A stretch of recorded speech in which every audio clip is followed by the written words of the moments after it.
standing by your side, with my heart on hyperdrive. I'll do what it takes to make you believe. With my heart on hyperdrive, we do what we want, but when I'm free, with our hearts on hyperdrive.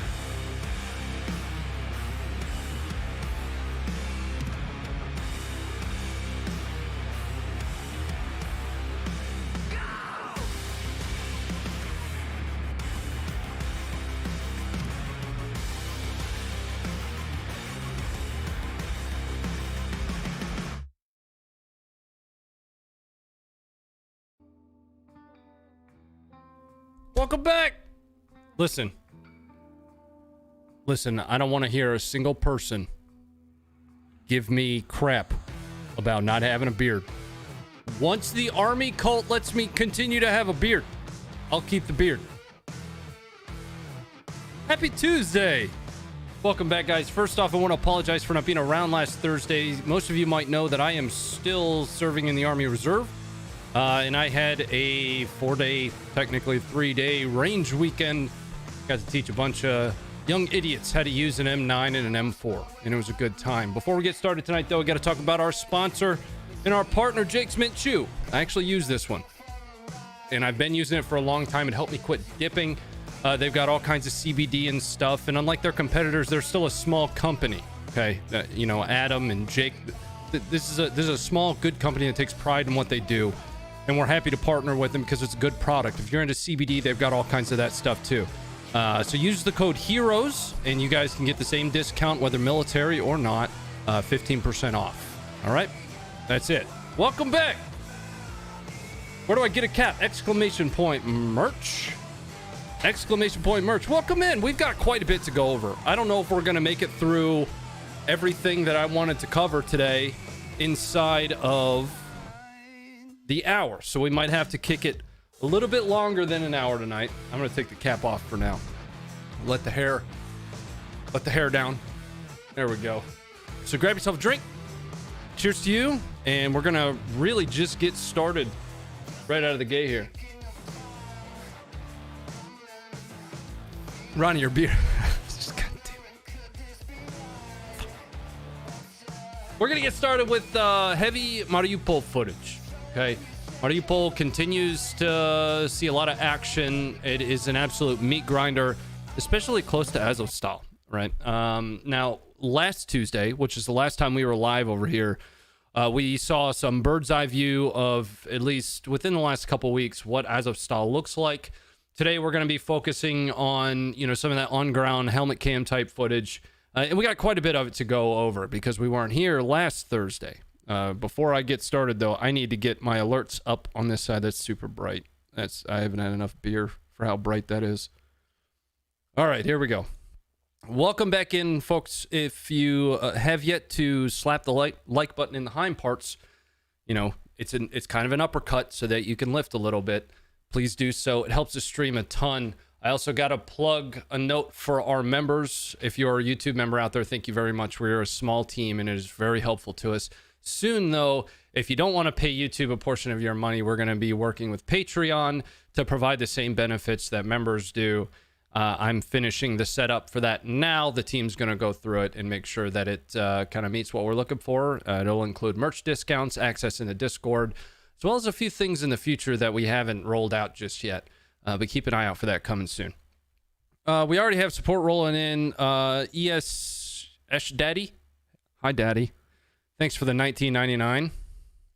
What's the chance that a Russian nuke might accidentally fall into the hands of Al-Qaeda? I know about our defenses, but there are so many holes that our coastline would make a target. I mean, you know, I think something like that is always a risk. Whether or not it's an increased risk right now is that's a 50-50, you know. Dang, Ronnie's making me look bad. He's so clean. Let's get into the footage. Let's get into the footage. So the first thing we're going to look at is we're going to look at the Donetsk People's Republic and Russian Special Forces. We're kicking it right out of the gate with a Russian video here. Like right out of the gate. Ronnie, why don't you show any Russian footage. Here you go. Here you go. It's actually dope footage. It's coming up for you. Now, this is an official release from the Russian Ministry of Defense.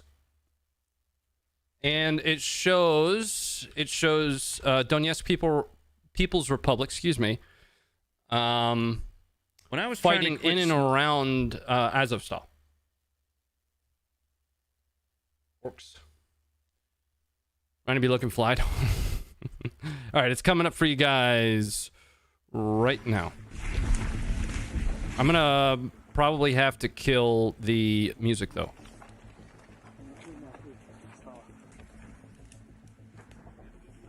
It's a fade right to the line. It's a fade. Are you American? Oh no, Australian. Mate.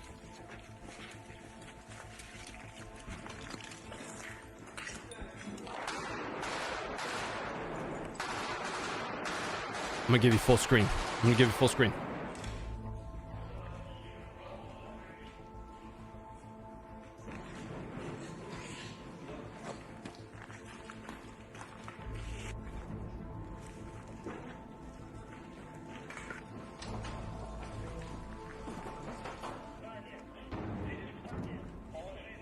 Сейчас идет продвижение групп, расширение флангов. It's a nice AK. И самое главное прикрытие основной передовой группы, которая зачищает, освобождает этот сектор завода.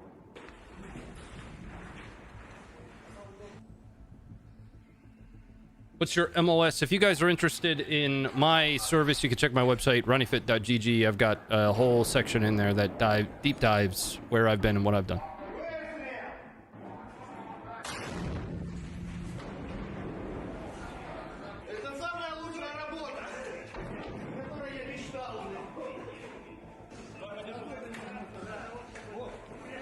So we're seeing some similar stuff here that we've seen from official releases before, which is, a heavy concentration of showing Russians themselves, less showing what it is they're shooting at. In a couple snippets there, we were able to hear a little bit of incoming. It wasn't anywhere really close, but it's definitely not to the level of some of the Ukrainian ambushes that we've seen. Like I've said before, Russia is absolutely losing the propaganda war right now. The information space for Russia, they are not excelling, and I'm going to show you why. I'm going to show you why once we get to footage section 3. Footage section 3 tonight is gonna it's gonna be a good one. It's gonna be a good one. Let's move into our next piece of footage here. Apex, thank you for the $2. Missed that one earlier. Sorry about that. Thank God you're here today. I was worried. Yeah, every Tuesday and Thursday. I wasn't here last Thursday, guys. I had to travel a couple states away for a range weekend with the Army cult. That's why I don't have a beard. The next one we're going to see is actually on the flip side, and this is Azov. Azov engaging a BTR with a Matador. Matador is a shoulder-fired launcher, and that's coming up for you guys here in just a moment. You would have an initial tattoo? Yeah, it's my mom. I love my mom. Somebody called me the other day. Somebody called me Dollar Store Lincoln Park, and I'm honored. I am absolutely honored. Coming up for you guys right now.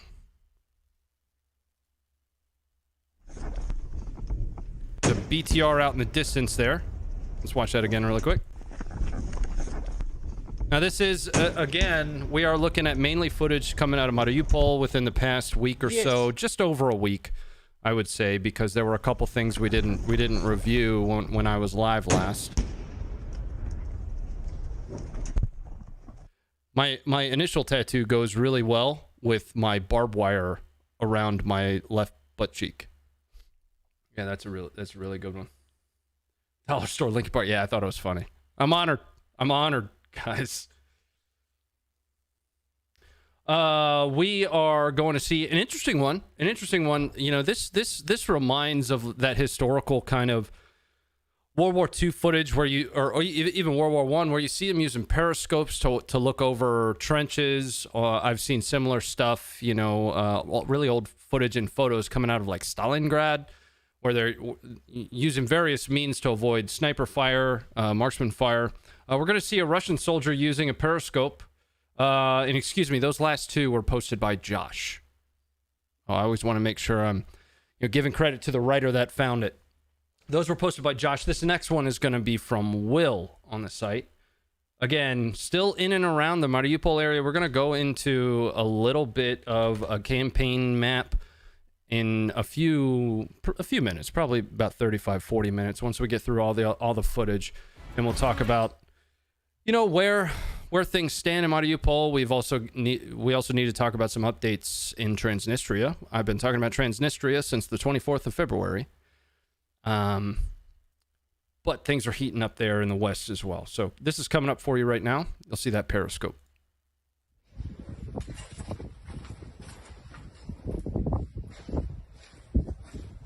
I have one of your mom. Does it include her beard? That's dope. Caveman!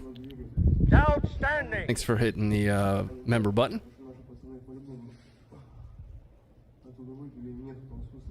So he's using that periscope to essentially keep his head from being turned into a canoe. Pretty smart. What's up, drunk Dr. Nick?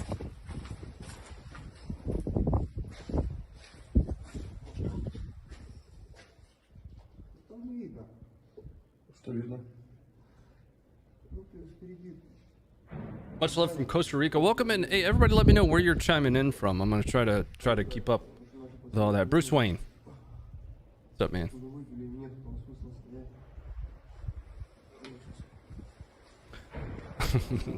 That rampant pigeon. That would have been an interesting watch. Seeing him, peek the periscope out. I feel like that would have ended differently though if it was from a Ukrainian perspective. New Zealand, Canada here, man, nice. Georgia, USA. Atlanta, Utah, Maine. Buckspot, Maine. Okay, nice. Southwest Virginia, Appalachia. You ain't far from me, brother. Quebec, okay. Texas, Colorado. From Tennessee, sitting in the Bahamas right on this, on vacation. I mean, maybe send out an invite or something next time. This one's actually going to be really interesting. Let's talk about this for a second. Let's talk about what a mine clearing line charge is.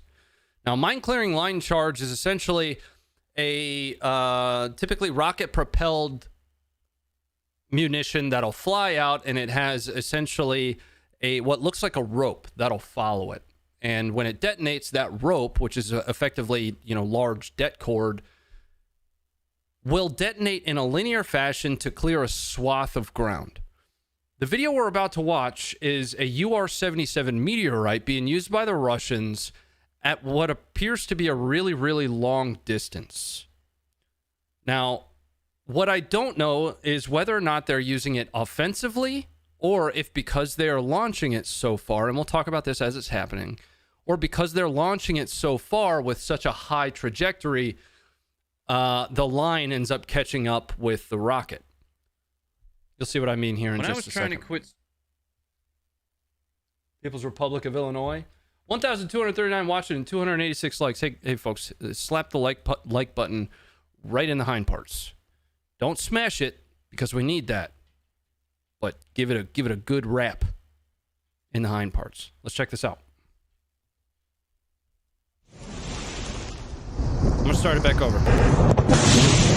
So if you look close, you could see a set of cables here, right? And then another that's still attached.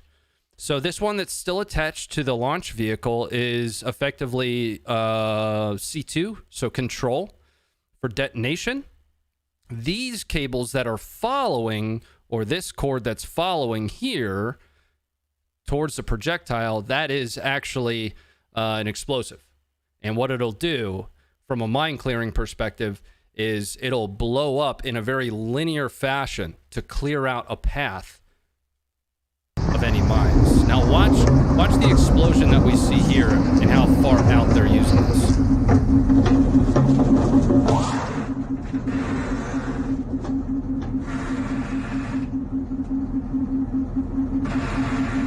See that out there? That's got some distance on it.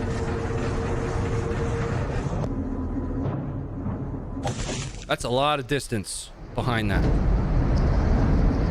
And if you were to go do a quick YouTube search for MCLC, you would understand why this looks a little weird. Now, typically the arc on this is going to be a little bit flatter, right? It's not going to be used at such an extreme distance.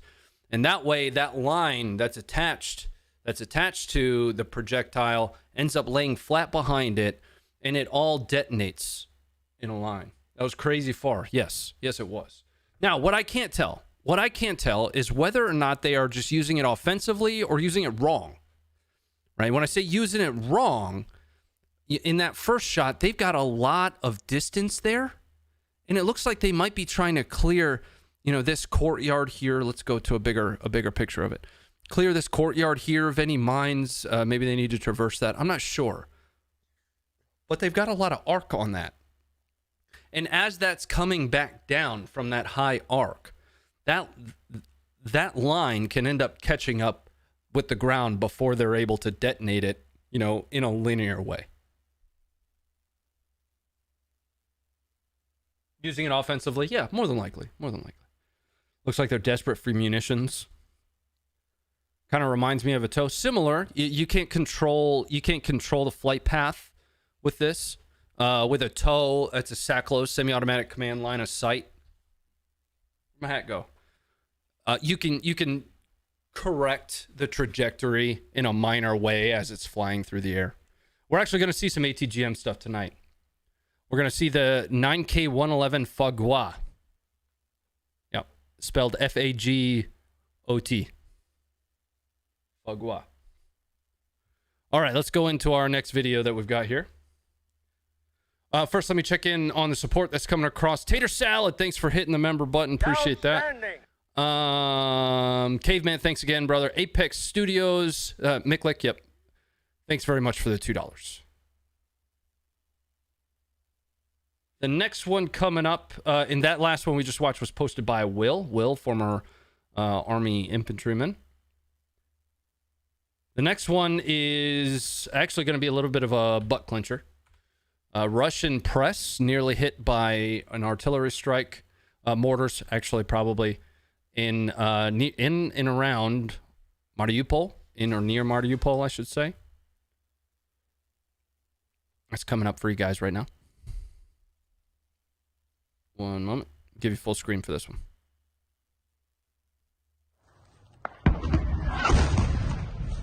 It's a little close.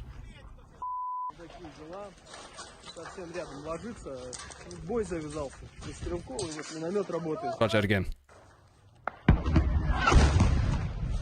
Hell yeah, that was close. What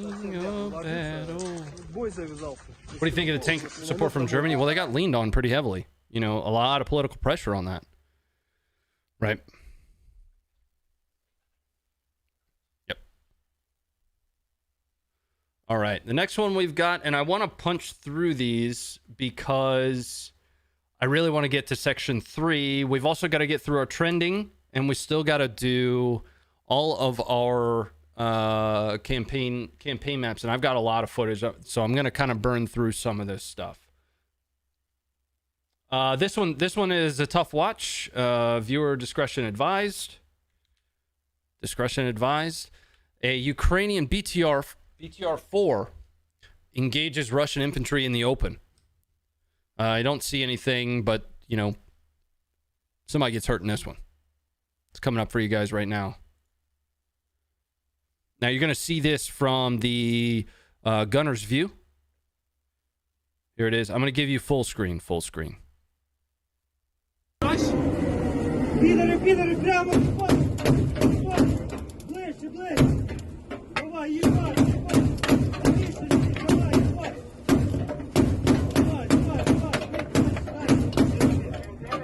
Там до хуя, підери, давай, до хуя! Закрий це! Лівіше, лівіше, ближче, от за дорогою сразу тип стріляй. Бачу. Давай.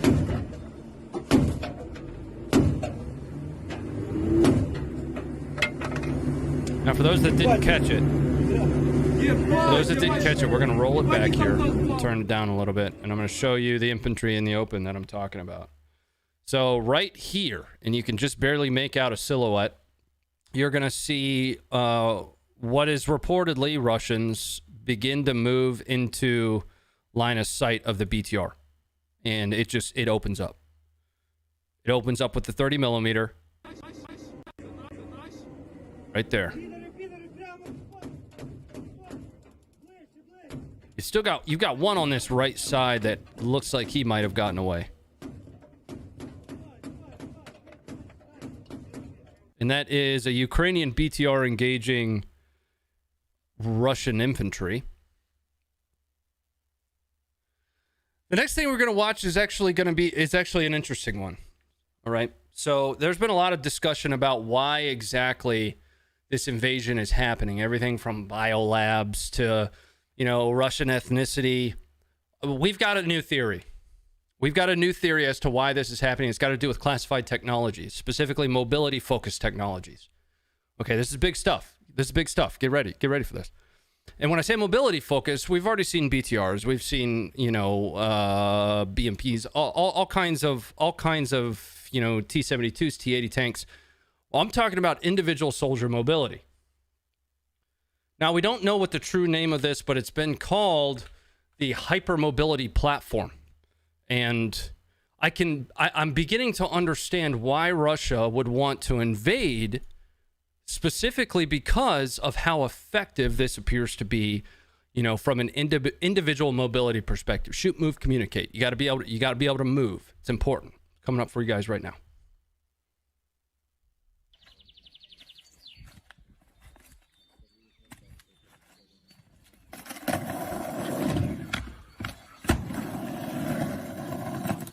Hypermobility.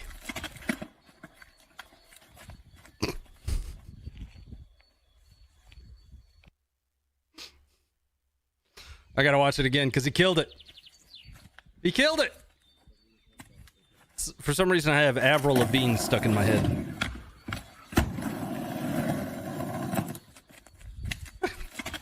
Do a kickflip. He did.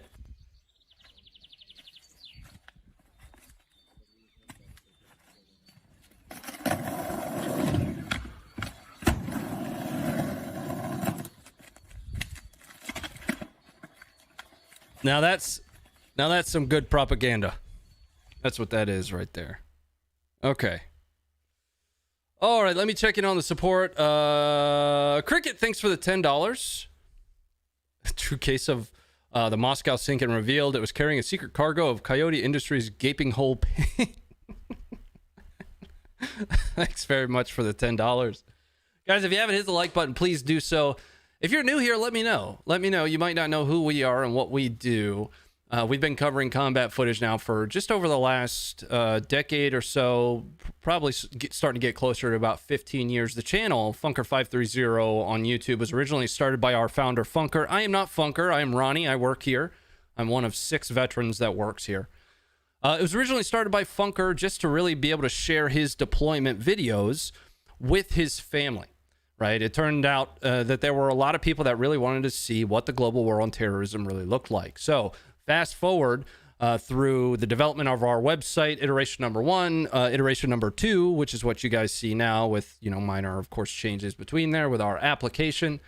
And here's what you have today is this essentially repository of just about every conflict, invasion, and war you could imagine all in one location, and that is funker530.com. We're no experts. We know combat footage. We don't know any one conflict, invasion, or war more than another. I'm not an expert, but we do know combat footage. We know where to find it, and we oftentimes know when it's fake. Now, we, of course, are still human, so there are going to be times that, we post something, we're a small team, and we might have missed the context, right? But again, That's what you guys are here for. That's what we're here for. And that's what this show is for us to discuss the combat footage that we've seen. So please drop the like, turn on the notifications, download the app, ! App. And we're going to jump right back in. Now, the important thing about this show, though, is it was never originally designed to only cover Ukraine. Ukraine is the most pressing topic that we have right now, right? I mean, the supposed number 2 military in the world has invaded another country. So that's what we're going to be focused on. I always have in this show a few videos that we've posted that aren't specific to Ukraine. Now, as an eventuality, it'll be very much so focused on individual conflict areas. We're still kind of developing what this looks like. There's a lot of it that's seat of the pants because it's designed to be a discussion more than it is me running my stupid mouth. So, for the non-Ukraine section, we're actually going to see another BMP, but this is going to be coming out of Syria. And a Syrian Arab Army BMP commander got the Peter tingles and swings on a cameraman up on a balcony behind him. It's actually pretty amazing to watch, and that's going to be coming up for you here in just a minute. In Europe, we're not afraid of war like the Americans. I mean, I think everybody should be afraid of war, right? If you're not afraid, that's kind of dumb. Yeah, that's really dumb, actually. That's my opinion, and my opinion matters really just to me. It's coming up for you guys right now. I'm going to give you full screen on this one.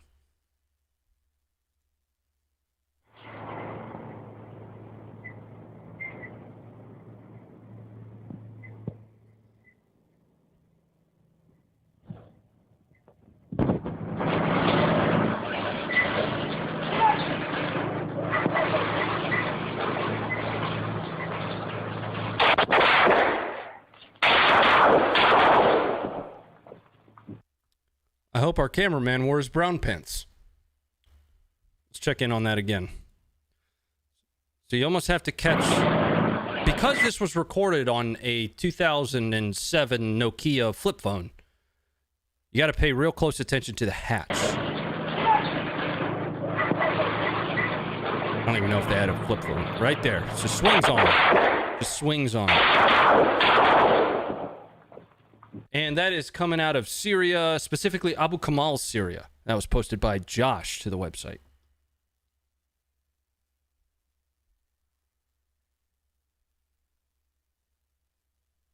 Just checking in on the chat there for a moment. The next one is going to be very fresh, coming out of Turkey. And Turkish police just barely survive an ATGM strike near Maria, Syria. Excuse me. You can see you'll end up seeing the officers dismounting the vehicle after they get hit with the ATGM, and it's actually pretty amazing that they ended up surviving this. It's coming up for you guys right now.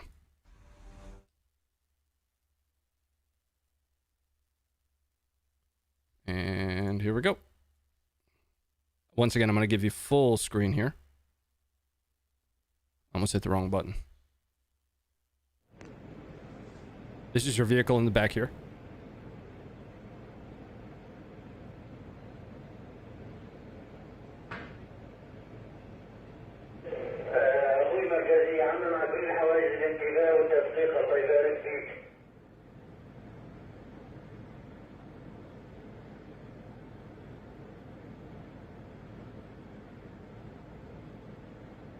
So we just saw one dismount here, and there's the rest of the team.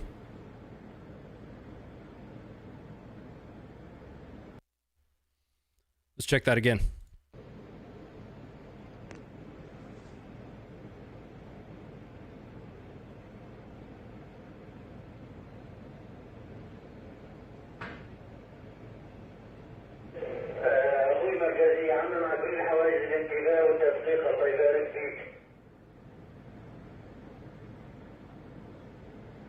Brian, thanks for becoming a member. Real Aaron 317, thanks for becoming a member, guys. Outstanding. Daddy, thank you for the $9.99. Thanks, Daddy. Here's an additional tip for always showing the stuff no one else will. That's kind of our mission, man. You know, we're human. We're not perfect, though. We're not perfect. All right. Hey. Hit the like button. The next one, again, I mentioned this earlier. We were going to see a 9K111 Fagua being used. I think that's how you pronounce it, but it's spelled Fagot. So that's how I'm going to pronounce it. And we see this being used in Ukraine. Now, what's interesting about this is we've seen all kinds of foreign weapon systems, especially ATGMs. You've got the Shtugna that's being used, that is Ukrainian-developed ATGM. We see the TOWs. We see, what's the SPG-9, right? SPG-9. This is actually the first I've seen the 9K111 being used. We saw a lot of the 9K111 in Syria. I actually did a Funker News Network episode on the 9K111. And it's coming up for you guys right now.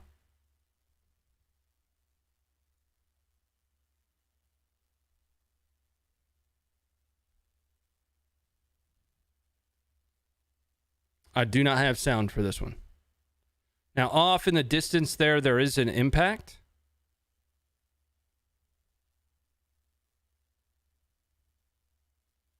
I had notes earlier, but I closed the sticky notepad on total effective range. What's amazing is Google. I can tell you that, generally speaking, an average of the tow is like, what, 3,500 meters, something along those lines. Let's take a look at that really quick.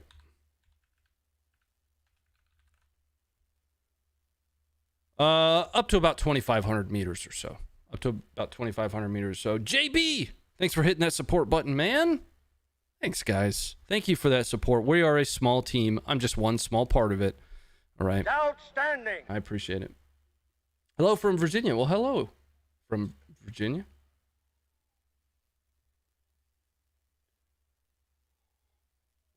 Just checking in on the chat here.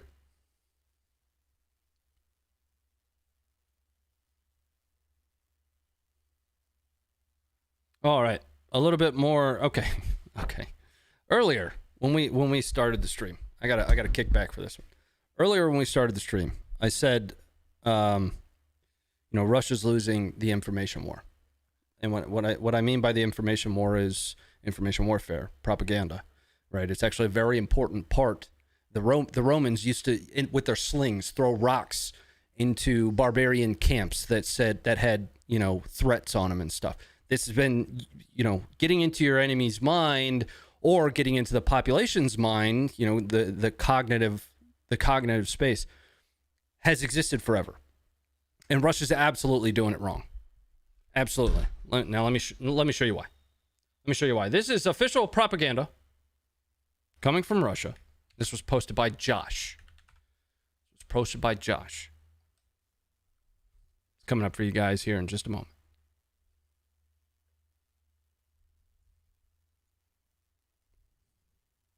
I'm going to give you full screen. I can't make this up. Есть на земле большая страна, прекрасна, отчизна и духом сильна, богатство природы, широкий край, Россия. Славься, родная моя, героев память храни на века, священные земли, победный май, Россия. Здесь берегли достоинства, честь, здесь волею храбрых поступков не исчесть, здесь мирное небо над головой далось большой ценой.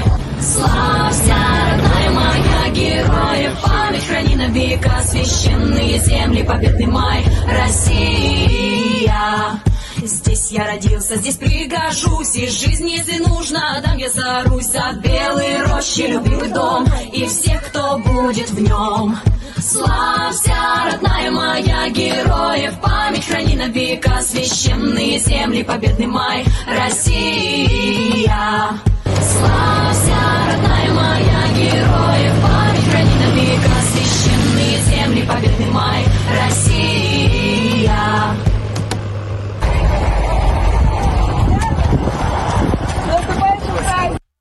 Hold on a second. That's the biggest f***ing cupcake I've ever seen in my life. Is that what that is? What is that? We're going to talk about some irony with this. And Josh turned me on to the irony in his write-up on the website, in his analysis, but he killed it. He killed it. Let's finish. We're not done. It's not done. It's not over. It's not over. We're going back to it. Yeah, good luck. Расцветали яблони и груши, поплыли туманы над рекой. Выходила на берег Катюша, на высокий берег, на крутой. All right, so let's explain what we just watched and the irony that comes with it. Look how sunburned I am from my daughter's soccer game. Look at that. Goodness. So they used a tune called Wellerman, right? Soon may the Wellerman come to bring us. Here's the irony with that. The Wellerman is a song about a captain who is hell-bent on finding a right whale, right? A whale that he believes to be one that's full of blubber, full of oil. Now, the problem that this captain puts his sailors in is they're continuously singing about wanting to receive supplies, to bring us sugar and tea and rum. So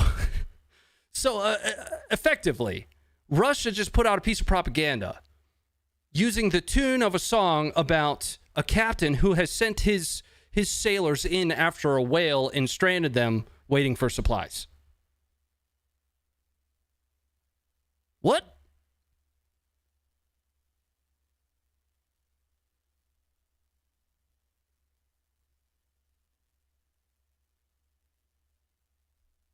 Like that's bad. That's not good propaganda. Like there's good. We had, all right. Let's think about what we had from the Ukraine side. We had Limp Borscht, which was fantastic. It was fantastic. That was a bop, dude. We've had Bayraktar. We've had the VDV song. And this is what we've got from Russia.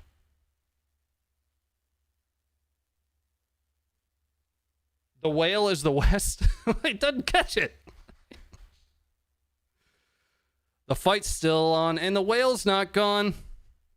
I know every word to Wellerman. I listen to that all the time. You guys want to hear the Wellerman? We'll listen to it at the end of the stream. Don't forget Ukrainian jump sheet. Oh, we just haven't gotten there yet. We just haven't gotten there yet. All right, let's move on. That's bad. That's not good. Here's a good one. Here's an interesting one. This is Ukrainian helmet cam footage. Another one posted by Josh. Assaulting a village near Mariupol. Or excuse me, Kharkiv. This is near Kharkiv. So we've kind of shifted geographically from southeast to the northeast here. And we're going to talk about the importance of the Kharkiv area here in just a few minutes. Special poison cakes. Yeah, I don't know what it was, dude. But it's the biggest cupcake I've ever seen. Coming up for you guys right now. I'm going to give you full screen. Подождите, марафона нет! Уходим! Есть! Я на месте!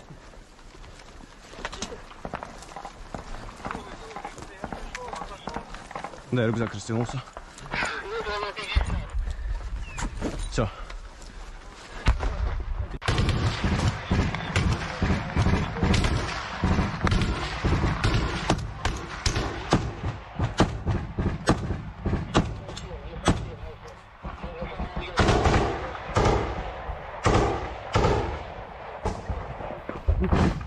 I'll be your snack pack battle chemist.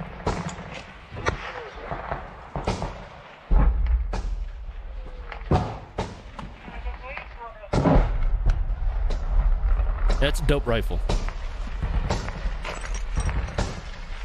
I'm drawing a blank on the Russian soft rifle, but that's not a Taver. It might be. But people get the Tavor Taver confused with the Ukrainian, internally developed rifle, and I'm just drawing a blank on what that is. Green armband? That one's actually new to me as well. I'm interested in what you guys have found on the green armband. Malyuk. That's what it is. Yeah.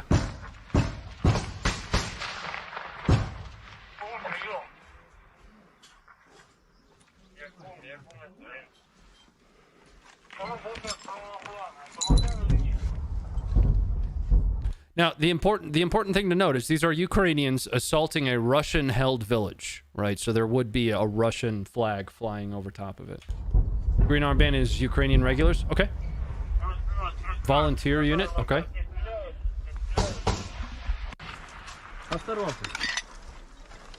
Well, that's what I'm saying, Lashal, is that it looked like what everybody confuses for the tavern, the war, however you pronounce it,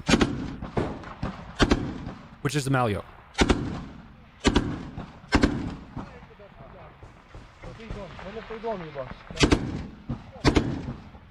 Explosions in Moldova or in Transnistria. We'll be talking about that here in a little bit.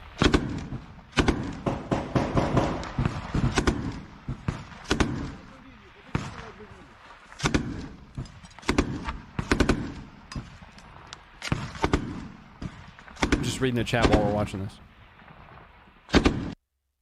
Okay. So they were assaulting a village near Kharkiv in the northeast. And they call themselves the Boatsman Boys. Now, they've got a lot of popularity on Twitter and on Telegram. And, you know, we've seen a lot more footage of like helmet cam type stuff early on. We didn't see a whole lot of that, but throughout the last couple months or so, all of that footage is really just starting to flow out of the AO. Just there's more than we can, as a small team, than we can keep up with.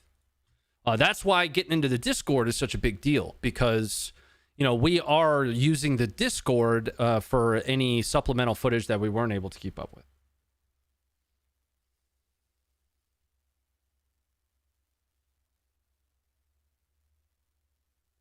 Transnistria is still Moldova. Yep. No, I agree with you. You know, I mean, technically they fought against Moldova in 1992, but, you know, also technically it's still Moldova. You're not wrong. This one's an interesting watch. So this is going to be a Ka-52, really doing everything that he's got available to him or her to avoid getting shot down. You're going to see this pilot pop flares. I don't know, 100 billion times. It was a lot. More than once. Less than 100 flares were popped in the making of this video. Coming up for you full screen.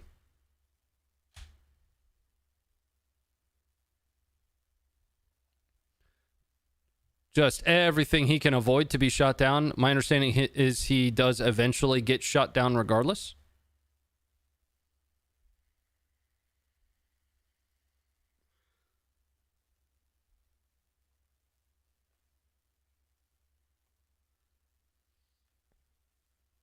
Ronnie's a CIA asset. Yeah, and I'm the worst one they've got. I'm the worst one because I refuse to wear their pants and only wear these.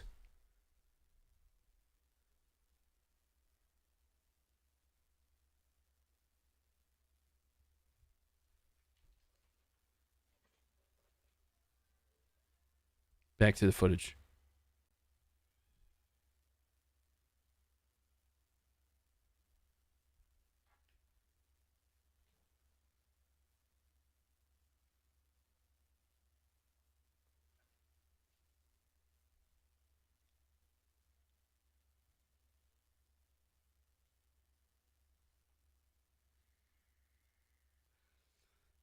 Mom, he made me ink.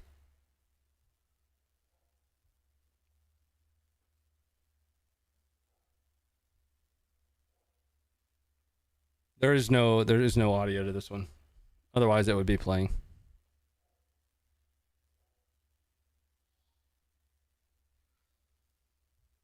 Why so many flares? He really, really, really wants to avoid being shot down. Really, really, really bad. I don't blame him.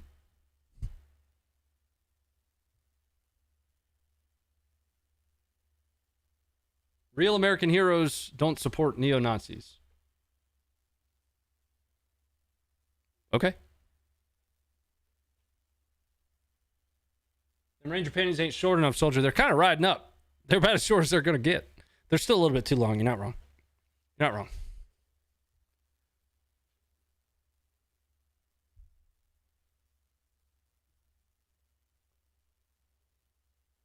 You need to make the sound effects for the video? Okay. All right. It's been a while since I've heard flares go off, but we can give it a shot here. Boo. Boo. Boo.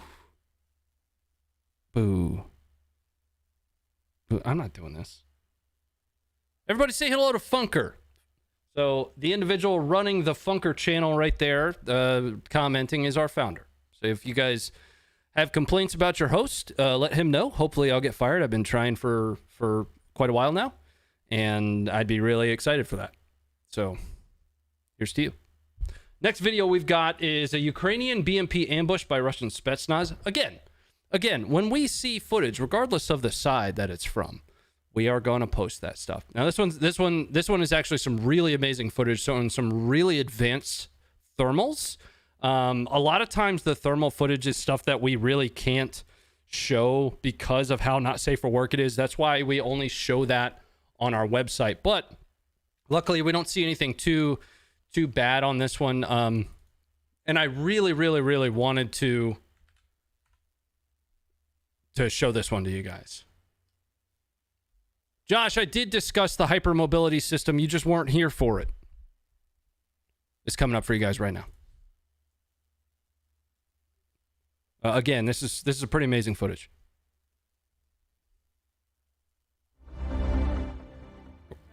I don't know what that music is, so we're gonna leave that off.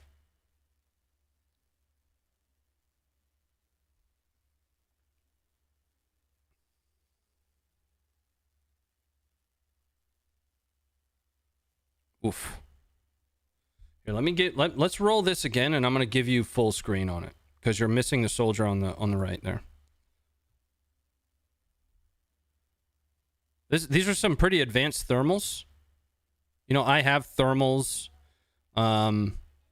myself, and really they don't have this level of detail in them.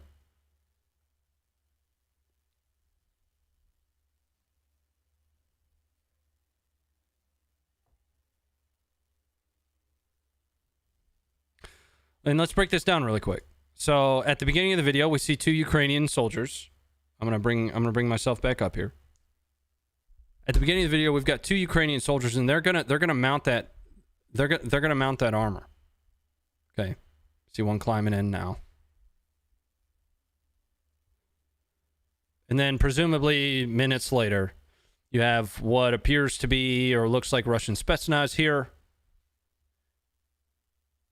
engaging with some form of a shoulder-fired launcher.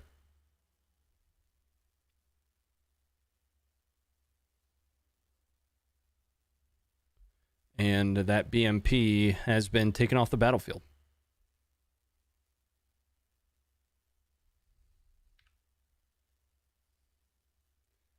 These are Spetsnaz, right? Caveman, thank you for the $16. Ranger Panties for the win. Thanks, buddy. Calico Jack, thanks for the 1313. Their last meal for a while, if ever. Oh, you talking about the big cupcakes? I want one of them cupcakes.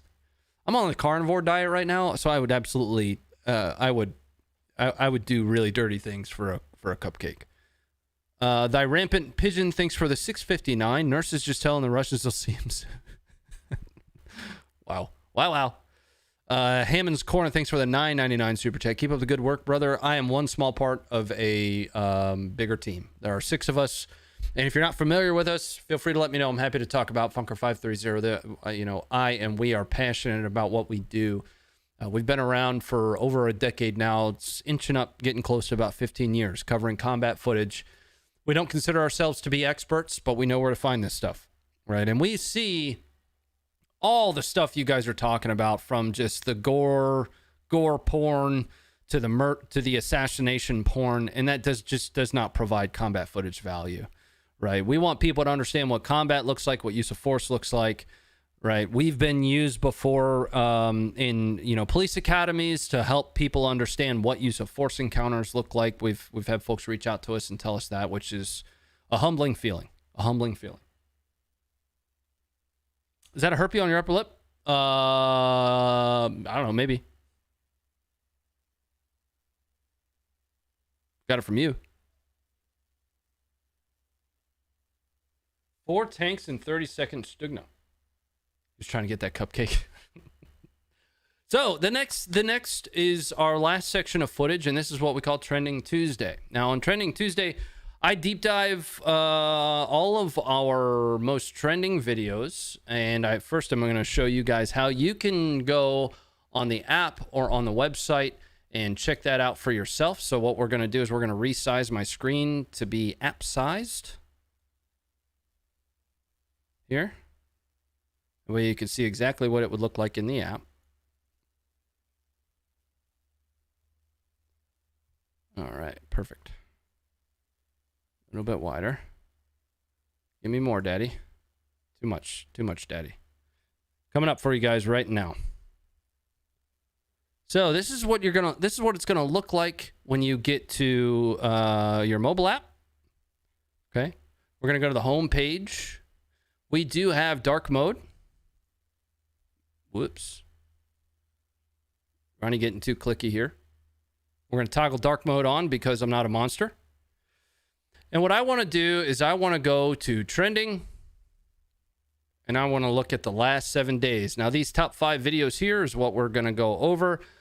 It looks like the hypermobility platform took over here for the video that I originally had in the top 5.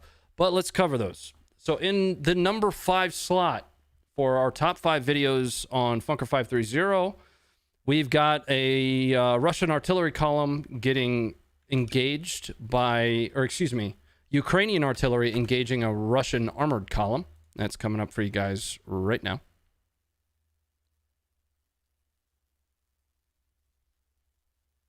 Stand by. Here it is. Nope. Music. I got to keep the music off, guys. We've been getting slapped in the hang down for music. If you guys are interested in the hat or the shirt, run the command !merch. !merch.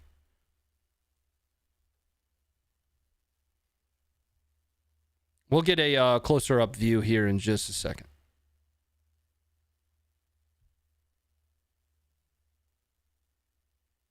Racing Rick, thanks for that $10, man. I appreciate the work, and we appreciate you. Thanks for that. For your tip jar, thanks Johnny for the $2. Cricket, thanks very much for the 5. Eating boogers is only gross if you get caught. You're not wrong. Why do you think I give you guys full screen sometimes without my face on it? Got to get it out of there somehow. And we're proud that we've partnered with Bunker Branding. You guys should know Bunker Branding. Demolition Ranch, Mr. Matt Carricker is the owner of Bunker Branding. We are proud to partner with them on our merch. They do really great work, and we absolutely love the product that they put out in support of us.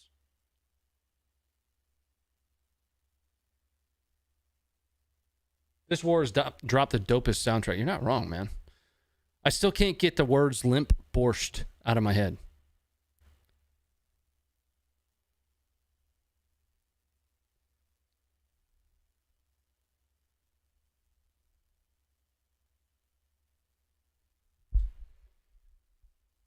Are you from the 530? No. No. Tater Salad, thanks very much for the 738. I only see what it gets converted to in USD, just so you know. But thanks for the 50 in whatever DKK is. Appreciate that. Ruskies don't have any EDM soundtracks or good musical taste. They sure don't. They sure don't.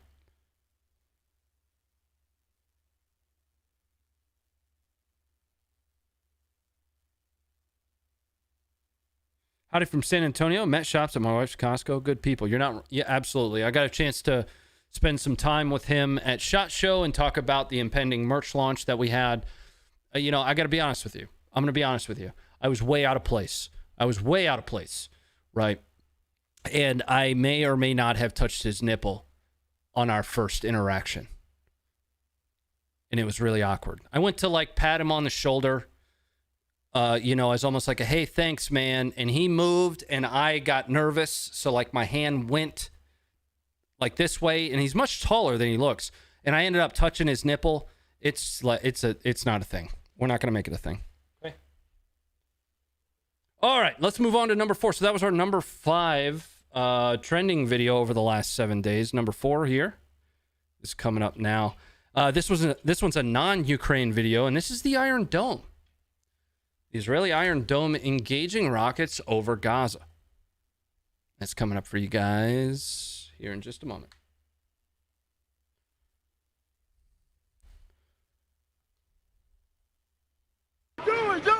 It's actually an amazing video to watch. You get a lot of questions and you wonder, how effective is the Iron Dome? You tell me. My word.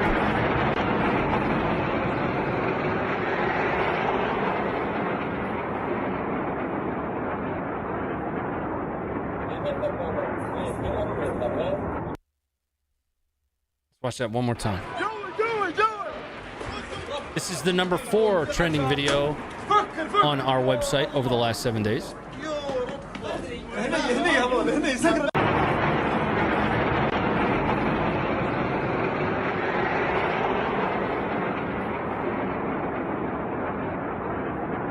How you doing, Martin? You so high? Then I got high. Then I got high. Da, da, da, da, da, da. Number 3 trending video. This is the you guys might not know Abu Hajr. I wonder if I can find the original Abu Hajr really quick. I bet I can. Oh, Josh, I need original Abu Hajr. If you're not familiar with Abu Hajr, well, we're going to watch that tonight. But we're going to see Abu Hajr fighting for the Chechens.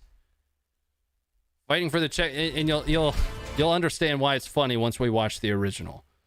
But for those that know Abu Hajr, this is definitely him. It's got to be. It's got to be him.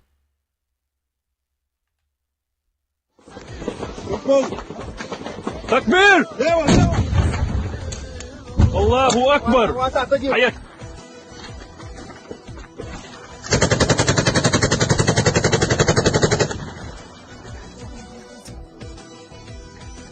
I got music in the background that I don't want.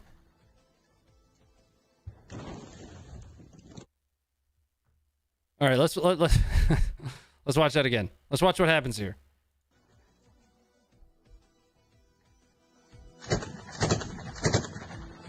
Back blast area clear. I'm Ron Burgundy.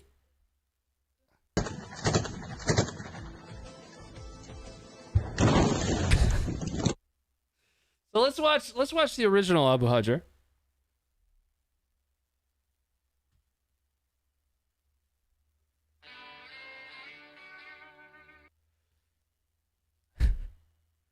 It's coming up for you guys right now.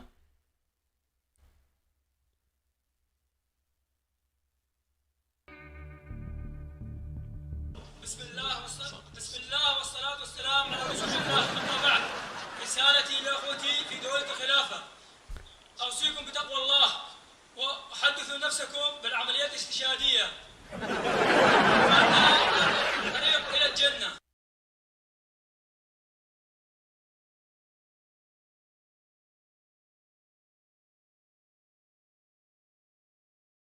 I'm going to give you guys a link to the YouTube channel that did that remix to the original, and that's funny. That's funny. I haven't seen the that one. Thanks, Josh. All right, so we talked about number 3 trending video on our website, which is the Chechen Abu Hajr. But this next one is a little bit less of a laugh. Viewer discretion advised on this one. Russians engage a checkpoint here and end up literally missing everything except for the one dog. Everything except for the dog. Coming up. Full screen. Now, I'm going to try to point some things out for you. So this is a Ukrainian checkpoint. There's a dog right here on the right side of your screen. He's very confused as to why everybody's running, that poor good boy. And he's hit right at the end.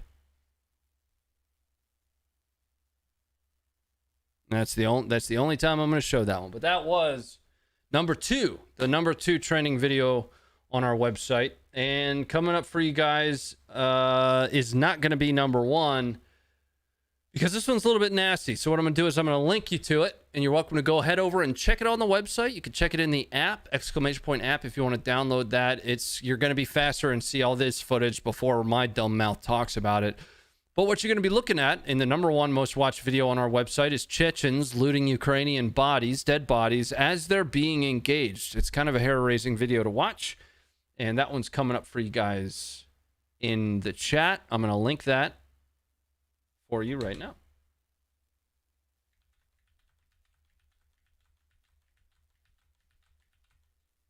That is the number 1 trending video on our website. There is one more video that for some reason I didn't capture, and it's of the Chechens. And I just want to grab that for us really quick before we move on to the campaign map and talk about a little bit of the campaign map. Let's just use the search feature. There we go. So, let's just watch the video. I'm not gonna overanalyze this one for you. These are the Chechens. They've been called the TikTok Battalion before. You'll understand why we're watching this.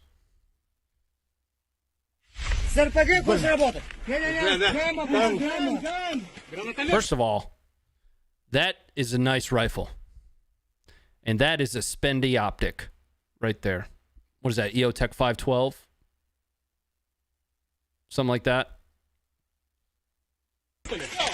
I bet if you use that optic, it's going to be pretty accurate, and you're going to be effective as a marksman.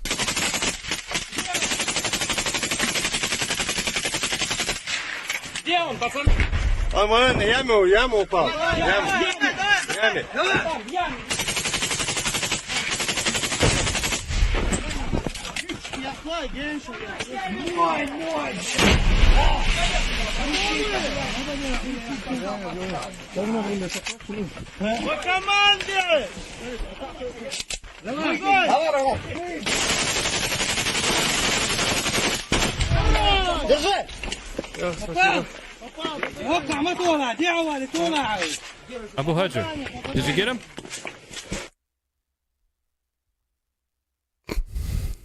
That was the last one I wanted to go over, but I wanted to watch that one. Well, let's check in on some of our campaign maps here, and I've got a couple notes that I want to talk to here. Specifically, Azovstal still stands. I'm gonna get that pulled up for you here in just a second. All right, let's take a look at the Institute for the Study of Wars campaign map, specifically around the Mariupol area. Now, Russia has renewed a lot of their really aggressive presses into Azovstal. Specifically, as of like the 24th, they had begun, low-level assaults trying to press, and you can see some of that right here. Hello? You could see some of those assaults into that area here. And last Tuesday, we actually pulled up a very bird's eye video that took us all the way around the Azovstal plant, where presumably Azov gets their name, and it's an absolute maze, just a nightmare.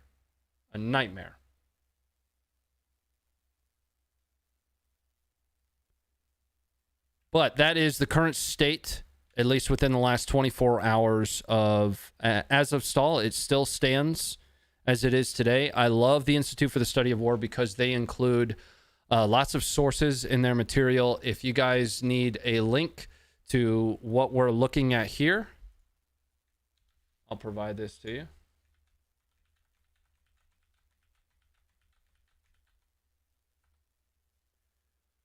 My son loves A10s. Thanks in part to you guys. Any chance you have that shirt in kids sizes? I don't know that we do, but I mean, there's probably like extra smalls.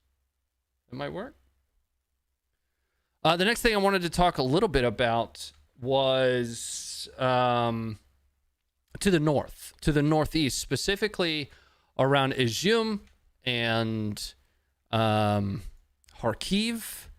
We'll eventually talk about the Kherson area as well. We're kind of bouncing around, but up near Izium, and a live UA map is coming up for you now. I wouldn't pay too much attention to live UA maps the way that they do Russia control versus Ukrainian control. There's a lot of variance here, but it is somewhat helpful to graphically depict where everything is from top to bottom, and it's a little bit more. I can move the map around more. Coming up for you now. So there has been heavy fighting in and near Izium here.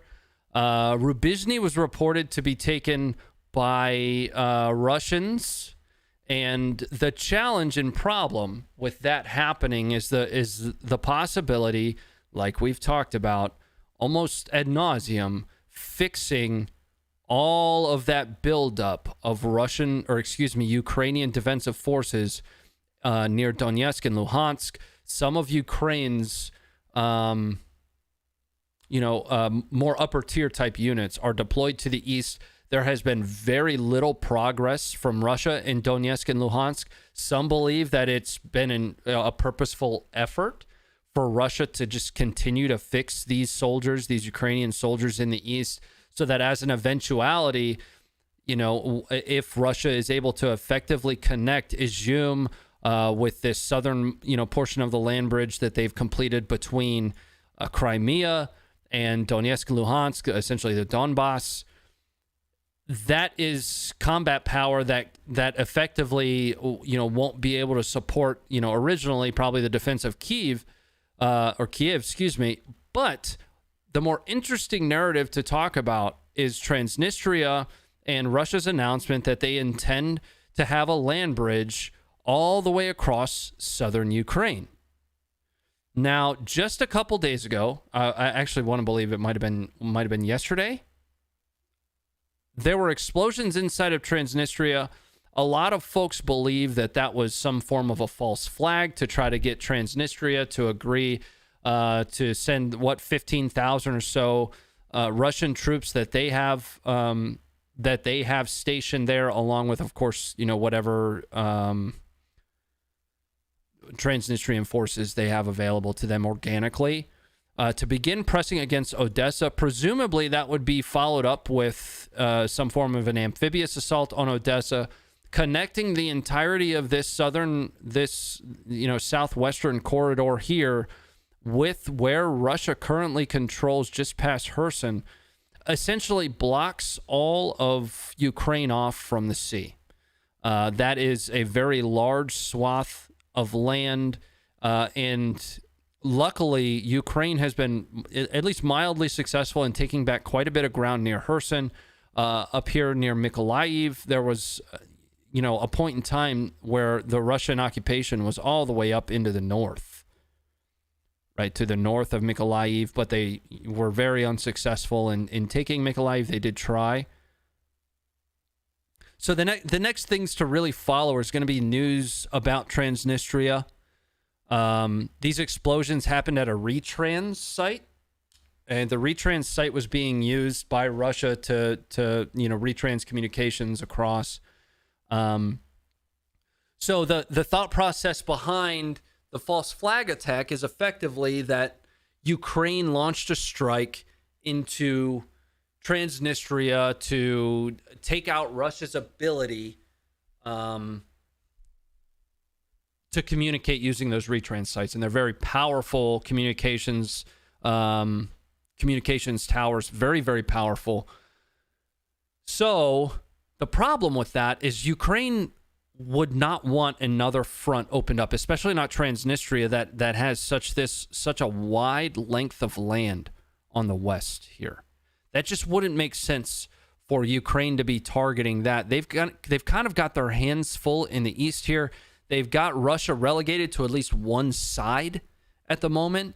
To engage into Transnistria as Russia, is trying to make the case that they did, just would not make sense from a strategy perspective. That's why a lot of people believe that it was some form of a false flag to justify getting Transnistria into the fight. All the way back to the very, very beginning of this invasion, we've been talking here about Transnistria, wondering why they weren't getting more involved, and the belief that I've had is, generally speaking, they're just isolated.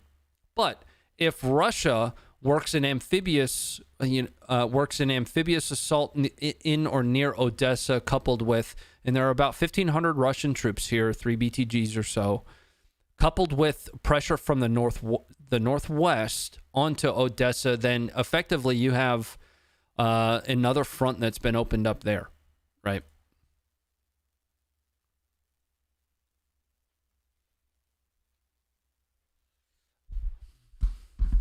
There are 1,500 Russian soldiers. Yes. Yes.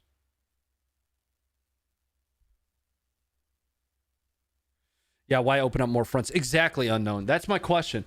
There are people that are saying, no. Ukraine did it to take out Russia's C2 capabilities. I don't think Ukraine is going to risk opening up an additional front. That wouldn't make sense. They were successful, or I don't care what you say. They were successful in pushing Russia out of Kiev, right? They were successful. To say that Russia accomplished any objective in or near Kiev is general ignorance. In the most foundational, I don't mean that in a derogatory way, but in the most foundational, meaning of the word. There's no chance that Russia's objective was to literally drag their across a meat grinder north of Kiev. That would be stupid. That's dumb. I have to imagine that the original plan, and this is coming from my brain. I don't watch the news. I don't. I don't even have cable.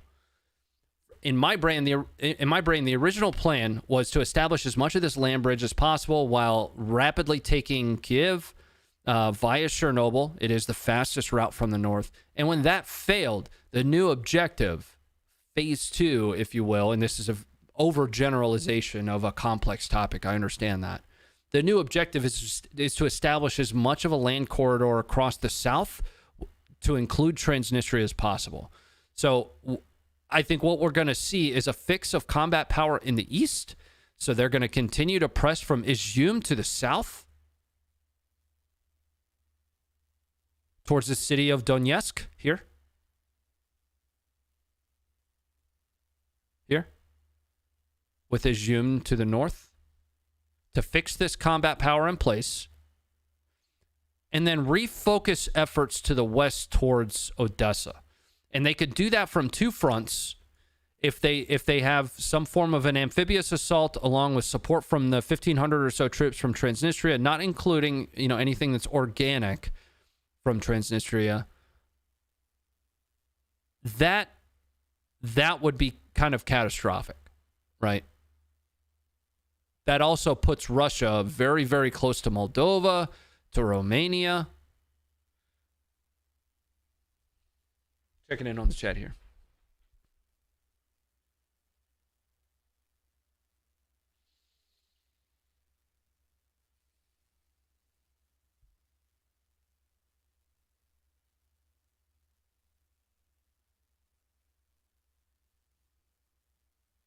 Oh, and if you guys haven't done so, please tap on the like button. This show is not designed to do a deep dive analysis, an S2 analysis. This show is really to just go over footage that we've seen. It is interesting for me to kind of just share my thoughts on what's happening here. I don't pretend to be a Russian invasion of Ukraine expert. It's really just my brain, right? I'm always interested to see in the chat what you guys are hearing, what you guys are seeing.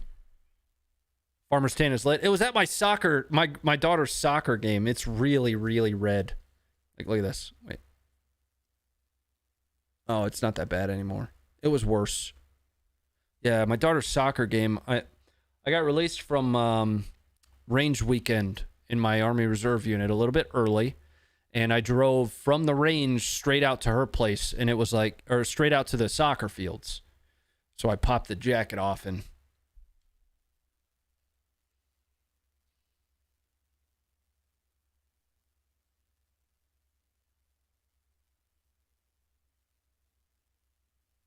You and Lunkers TV seem to think the same thing. Okay. Yeah, I mean, it's a generalization of, kind of what it appears to be shaking out to be here, right? Again, fixing this combat power. You have to imagine. Think about pre-invasion and pre-invasion Donetsk and Luhansk. That's where Russian proxies were already at. That's where the conflict was. So of course Ukraine is going to have some of those very premier type units. I'd hate to say tiered units because I don't have a strong enough understanding of, Ukrainian SOF. But that's where they would have already been. Now, fast forward to now, those units being fixed in place there would be very, very bad. Sorry for not being eloquent about that or having better words. But fixing them in place and keeping those units from being able to support, another front that's being opened up out here, we've been talking about that for weeks. I originally believed that they would try to do so with a harder push from the south here, right? I also believed that Mariupol would fall faster. But Azov is kind of just down here like a caged animal. But rather than that connection being somewhere here, I think they cut it east a little bit, try to connect from Izum into Donetsk, kind of fix all this in place as much as possible. It's not going to be they're just trapped there, right? But and then the combat power ends up shifting, and the focus ends up being a pressure on taking Odessa. Odessa continues to get hit with airstrikes, or not airstrikes, excuse me, cruise missiles. Mykolaiv as well. And I'm not alone. The Institute for the Study of War, I told you guys I'm a fan, generally believes the same thing. Now, there's something to talk about, though, is what Ukraine is trying to do to keep that stuff from happening. So let's look at a map of around Kherson. Now, this is Mykolaiv Oblast. So we were just looking. Let me try to show you that really quick on Live UA map first. So this is generally speaking what we're looking at there. Kherson down here in the southeast. Mykolaiv in the northwest. Not that one. This one. So you got Mykolaiv, the southern Bug River here. These blue areas are Ukrainian counteroffensives. Ukraine is continuing to try to take ground back and build probably a defensive line along this water feature, right? We saw them do that with Irpin up by Kiev. Where are we going? Come on. Here it is. The Irpin River. Pressing them back that far, and of course as far as you can, should be of absolute priority, right? And then, obviously destroying bridges. Early on, very, very early, we saw them destroy Kherson bridges, Ukraine specifically. We saw a video of them destroying Kherson bridges.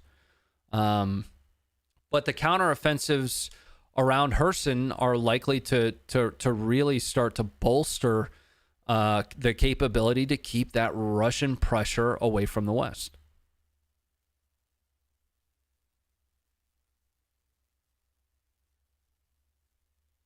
Now, something to keep in mind, I could be speaking nonsense right now. This is all seat of the pants. I don't have this scripted. I don't have a script sitting over here. You know. Only 2 bridges left around Kherson over the Dnieper. Oh, okay. Wow.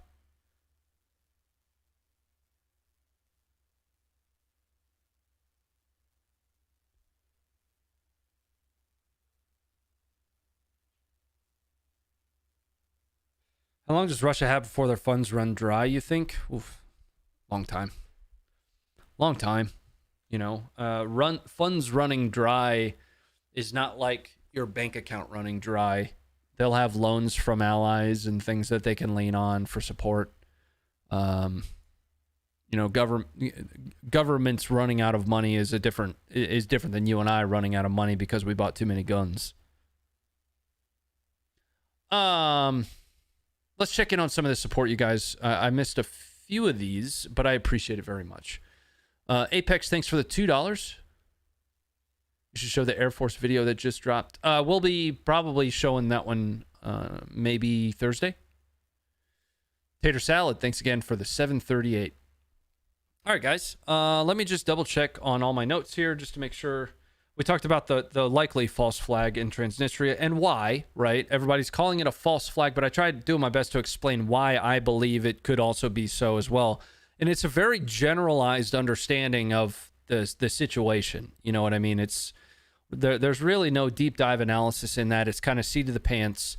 Like I just did akimbo like guns or something. I don't know. Whatever. But I honestly do. It would make sense for Russia to do a false flag in Transnistria to justify Transnistria's Russian 1,500 troops pressing in from the west, but B, try to leverage whatever Transnistrian organic units that they have to support combat power in towards Odessa. We talked a lot about Russian forces preparing for renewed attacks in Kherson, right? The pressure from Kherson.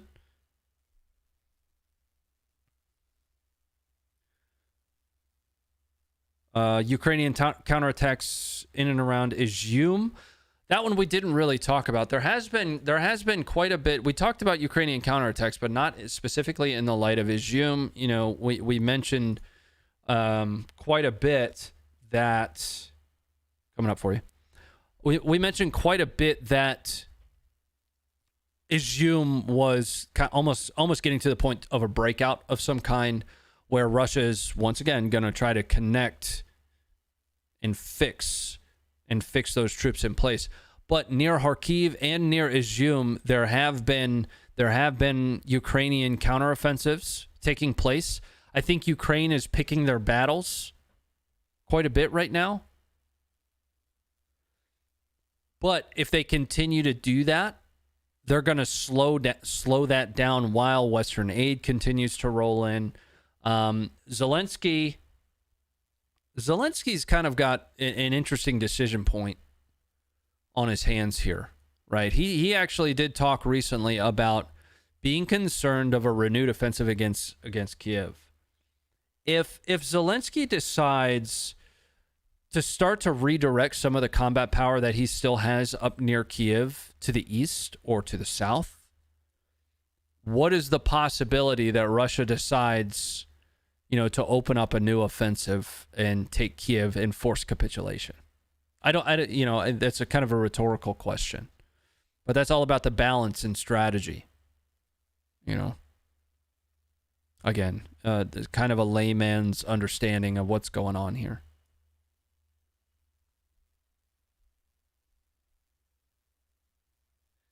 Any news on the effectiveness of those Syrian mercs? Actually, no. Not that I've seen, man. There's no more troops up there? Yes and no. Why so many people ask about tactical news? Chances of Russia doing that are practically non-existent. I wouldn't say non-existent. I would say there's a separation of the, tactical nuke versus a strategic nuke. Strategic nukes are going to be those nukes that are planned for specific installations, specific capabilities, capability removal. You know, each nuke from a strategic perspective has its designated target. Tactical nuke is really just to over-assert, you know, battlefield dominance at a much lower scale. The problem with Russia using it, though, is nobody's going to be able to... The general public isn't going to be able to separate their mind from between a tactical nuke being used and a strategic nuke being used.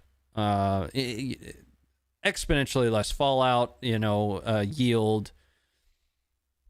But as soon as the word nuclear weapon comes into play, the general public is going to say, nukes! They're actually very, very different. Very different.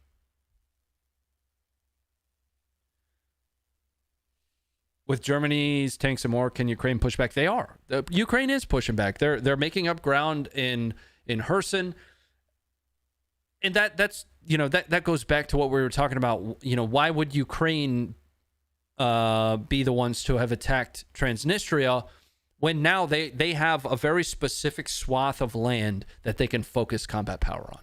You know, it would make sense to split to you know, potentially open up a new front in the West.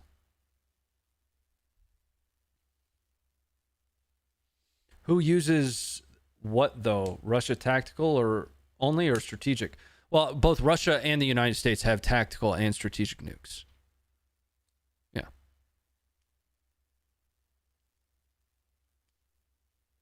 True, a nuke's a nuke in Karen's eyes, yes. Yep. When nukes are flying, we're all dying. You see, that's...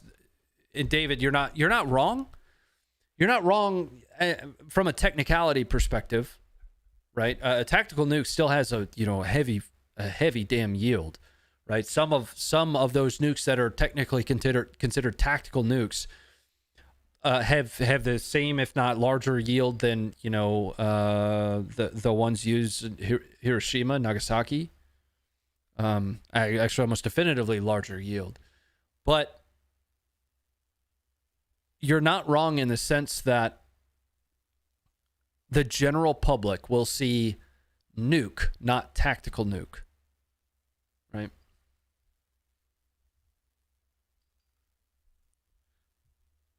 I'm going to pull something up here. I'm going to pull something up here.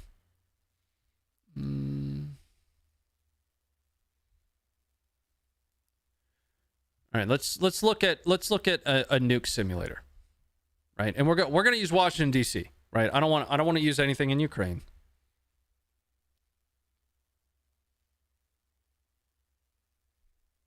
We're using Washington D.C., but this is a nuke simulator, and what it's going to do is it's going to show you the different types of nukes and their effects. Now, I haven't used this before. Josh actually just sent this over to me.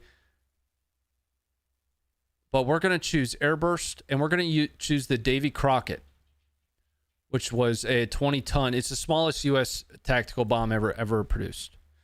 This would be considered a tactical nuke, right?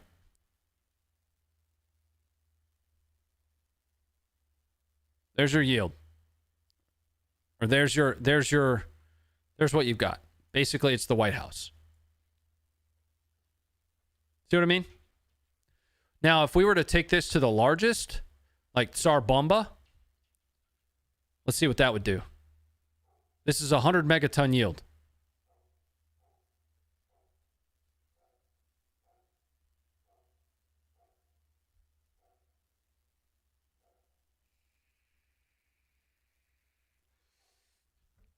Now, the inner circle is the fireball radius, so the majority of Washington, D.C. would get hit with that fireball. And then you've got the blast damage radius, the thermal radiation radius, and the light blast damage radius.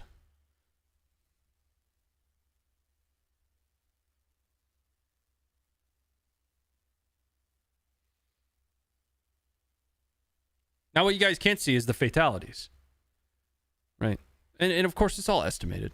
It's all estimated. But the difference between a tactical nuke and a strategic nuke, right, is from a strategic nukes perspective, you're gonna be looking at much larger yields. So let me show you the fatality screen on the left here. I'll give you guys this link so you can play around with it. Yeah, that was just a basic example. It was a basic example. Understanding Tsar Bomba was many years ago, right? But you can pick just about any that you want. Like the largest U.S. bomb ever tested, Castle Bravo. We'll select that one.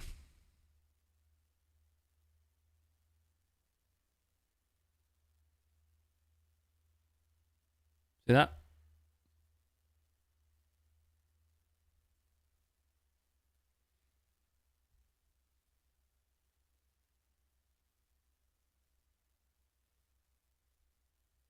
The W-76.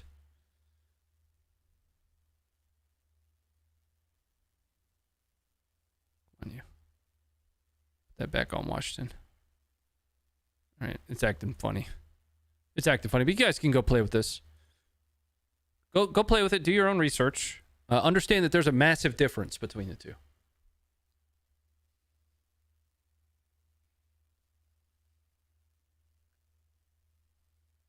Now, would I get investigated for looking at this? Why?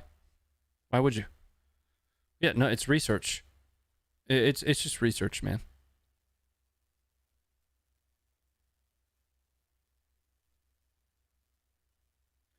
That large plume is fallout, not blast. Well, this is estimating very specific things like the fireball radius, the radiation radius, the blast damage radius, thermal radiation radius, and others. Like there's heavy blast damage. It's just an estimate, man. You know, it's really difficult to really estimate the effectiveness and the radius of what would happen with a nuke. Now, I'm not a nuke guy.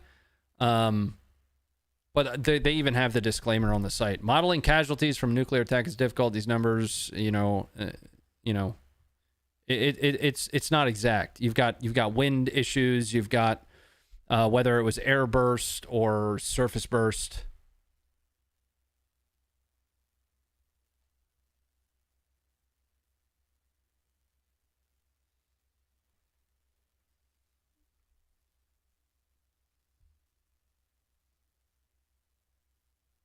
Just checking in on chat.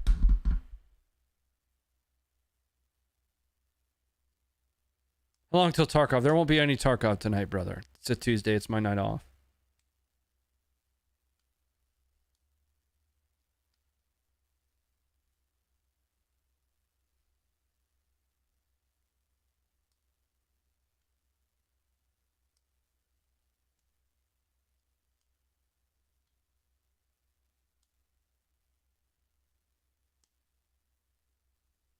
Okay, guys, that's probably going to close it out for me. We've gone just about an hour and 45. This is a longer one.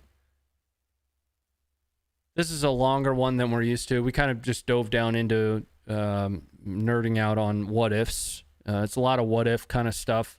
But I appreciate you being here.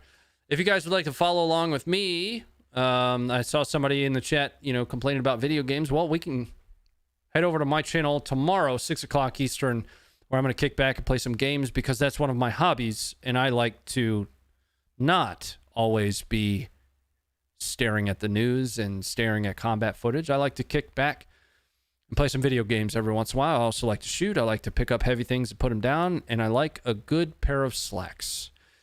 Run the command ! Ronnie Fit for that. Make sure you download the Funker 530 app. Use the command ! app to get all the videos that we talked about today. Any additional stuff we talked about outside of the combat footage is really just one dumb guy's brain kind of vomiting all over the place.